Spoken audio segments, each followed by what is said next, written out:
Physics का syllabus second semester first year का second semester syllabus देख रहे हैं फिजिक्स का, जिसमें हमारे पास 2 पेपर हैं और हमारा फर्स्ट पेपर का नाम है electromagnetic induction and electronic devices. ये हमारा फर्स्ट पेपर है। ठीक है, कितने नंबर का होगा? 45 नंबर का मार्क्स का एग्ज़ाम होगा। इंटरनल असेसमेंट के 10 नंबर होंगे एंड 3 घंटे का ये पेपर होगा। ठीक है, ये पेपर कैसे डिवाइड होगा? The subject is divide into 3 units. Subject paper कितने डिवाइड में होगा? 3 यूनिट में and each unit have setup 1 question. ठीक है, एक क्वेश्चन सभी यूनिट से स्टार्टअप होगा। ठीक है, और उनमें से हमें एक क्वेश्चन अटैम्प्ट करना होगा। बट क्या है, कितने को टोटल कितने क्वेश्चन आएंगे? 8 क्वेश्चन आएंगे और हमें करने होते हैं 5 क्वेश्चन करने होंगे। एटलीस्ट एक क्वेश्चन तो हमें 3 सेक्शन से करना होगा और 2 क्वेश्चन हमारे पास चॉइस रहती है, किसी सेक्शन से भी कर सकते हैं।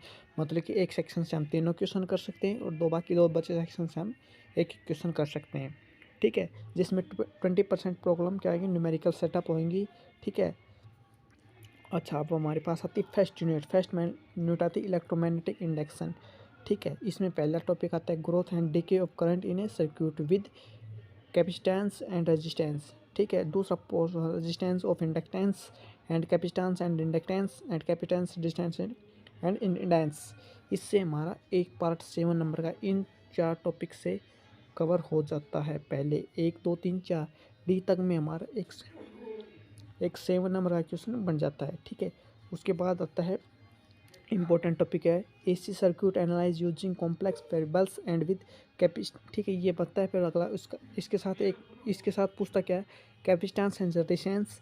इसके साथ विद के साथ लगातार resistance and inductance and capacitance and inductance, capacitance and inductance and resistance series and parallel resonance circuit Q factor. ठीक है, ये आते हैं हमारे पास फर्स्ट यूनिट में। इसके साथ LCR is a important inductance resistance series and parallel resonance series most important question, जो हमें 9 मार्क्स में भी कंप्लीट बन सकता है और 2 में तो 7 में तो बनना ही होता है। ठीक है, सेकंड यूनिट आती है सेमीकंडक्टर डायोड्स। ठीक है, इसमें ये देख लीजिएगा आप, इसका ये सिलेबस है, आप इसका स्क्रीनशॉट ले सकते हैं। और उसके बाद आती है अपने पास थर्ड यूनिट आती है। ठीक है, ये थर्ड यूनिट आती है।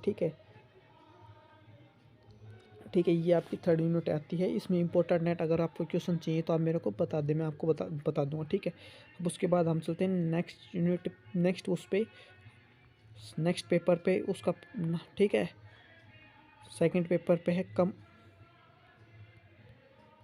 सॉरी भाई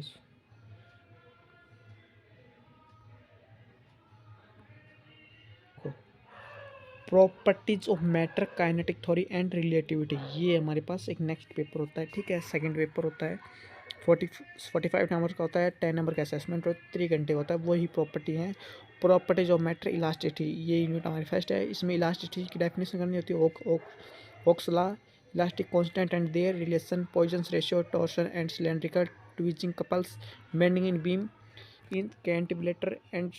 इससे आपका एक कम्प्लीटली क्वेश्चन 9 मार्क्स का एक तो बनना ही इसके साथ आप ये 4-5 टॉपिक करने के बाद आपकी 18 नंबर की कम्प्लीट ही काम हो जाता है।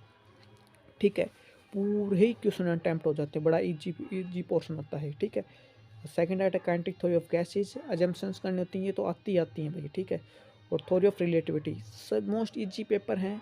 Galleon inversion and conversation. ठीक है, ये इंपॉर्टेंट टॉपिक है। ठीक है, अगर आपको और भी इंपॉर्टेंट टॉपिक चाहिए तो कमेंट में बता दीजिए मेरे को, मैं आपको इनका आंसर प्रोवाइड करा दूंगा विद दी हेल्प। ठीक है, विद रिटर्न आपको एग्जाम में कैसे लिख के आने हैं उसके साथ। Okay, thank you, have a nice day.